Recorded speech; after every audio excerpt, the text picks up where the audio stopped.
console wars of the 90s, I was firmly entrenched in Nintendo's camp, so I never knew a ton about Sega's flagship character, Sonic the Hedgehog. Heck, I considered myself a traitor when I started watching the adventures of Sonic the Hedgehog. Yes, I know I have issues. Anyway, the Nostalgia Critic already did a great review of that crazy show, and he also touched on the Sonic Sat AM series, which I didn't watch at the time. But from both of those shows came a third Sonic series that had many fans begging for the lunacy of the original. This is Sonic Underground. Sonic Underground! Sonic Underground premiered in 1998, 3 years after the conclusion of the other two series, with it starting on UPN before bouncing around a bunch of other networks. Yeah, starting on UPN probably wasn't the best way to go. Now, I should point out that I did finally catch the Sat AM series in preparation for this review, and I was already reading the comics, so I do pretty much know the Sonic story. And as I watch this pilot episode, I can see some similarities. Dr. Robotnik takes over Mobotropolis and turns the people into robots. It's pretty much the same. Well, except for Sonic having two siblings and his mother being the Queen. Yeah, that's only the beginning, folks. Queen Alina is visited by an oracle who says she and her children will one day overthrow Robotnik, and she has to separate them to protect them. Why it's not safer for all of them to go into hiding as a family so Robotnik can't ruin everything by getting to just one of them, I have no clue. Fast forward who knows how many years, and Sonic is now living with Uncle Chuck after his foster parents were captured, and he's one of the freedom fighters battling Robotnik. Again, this all sounds familiar. But then the Oracle shows up to tell the story he wants. It is time you found out who you are, Prince Sonic. You also have a brother and a sister. What? I should also mention that while I've never played the Sonic the Hedgehog games, I did read up on them, and from what I found, the concept of Princess Sally and the Freedom Fighters weren't part of the first few games and were unique to the TV show. So I can't get on Sonic Underground just for telling a different story. But if that's what you want to do, you should make it completely different and separate and not piggyback off the basis of the more popular series. No problemo, Uncle Chuck. Fast is my middle name. Yes, they once again bring back the melodious tones of Jaleel White as the voice of Sonic. And his brother Manic. And his sister Sonya. Reppin' sticks, man. Meow, may I go out and play? Urkel times 3. That might be enough to make my voice tolerable by comparison.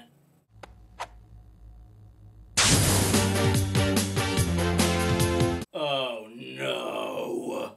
There's something missing. Something's not quite right. And I can feel it calling to me every night. Come on, I just reviewed Cop Rock! Have you no mercy?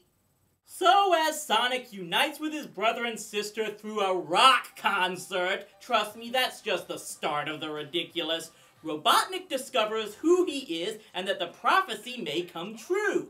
How does Robotnik know the prophecy? The Oracle told him!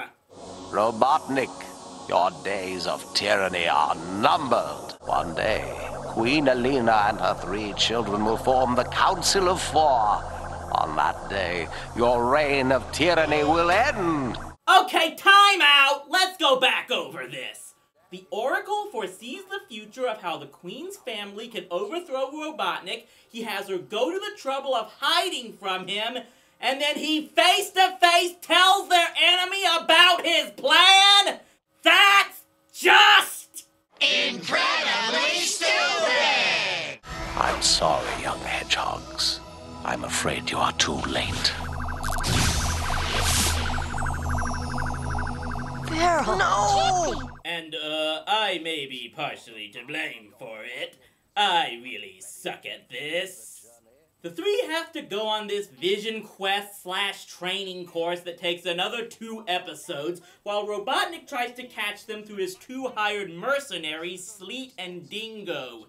And I will say that they look more menacing, with Sleet voiced by the very underrated Maurice LaMarche, but ultimately they're as incompetent as Scratch and Grounder.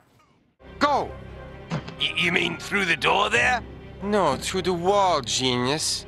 Okie dokie.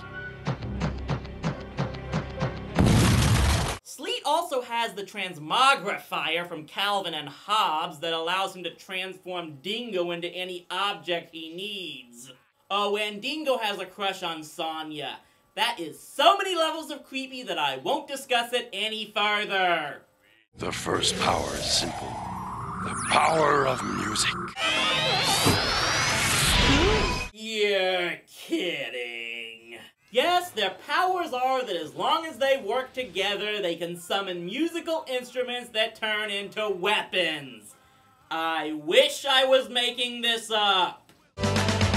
When there's a job to do, you've got to pull together as a team.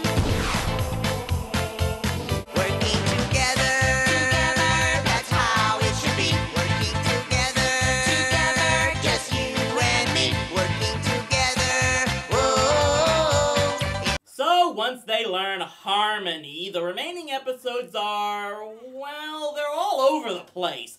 Most of them involve traveling the world in their RV, looking for clues to where their mother is, only to have to stop Robotnik and the goons' latest attempt to conquer another city or capture them, and find out that their mother either left or wasn't there. So basically, every episode ends with, "Thank you, Sonic, but your mother is in another castle." And yes, I am aware of the irony of using that line. One good thing that came from this series was including Knuckles the Echidna, Sonic's popular friendly rival who didn't make it into the SatAM series. His first episode is actually a variation of his introduction into the comics. There was also a 3-parter involving the Chaos Emeralds. And I think therein lies the frustration people had. Deke and Sega were willing to make another Sonic show, and this one had elements from SatAM and the comics. Heck, SatAM's head writer Ben Hurst was a writer on Sonic Underground. So why not just revive and continue the SatAM series? Who thought it was a good idea to make a skewered remake, replacing characters people loved, and throwing in a bunch of god-awful songs that tried to force-feed friendship and unity down our throats? When things are going bad, don't be angry, don't be sad. We'll find our strength in each other. If our world is upside down, keep our feet on the ground. When the Muppet Babies sing better than you, you should stop trying!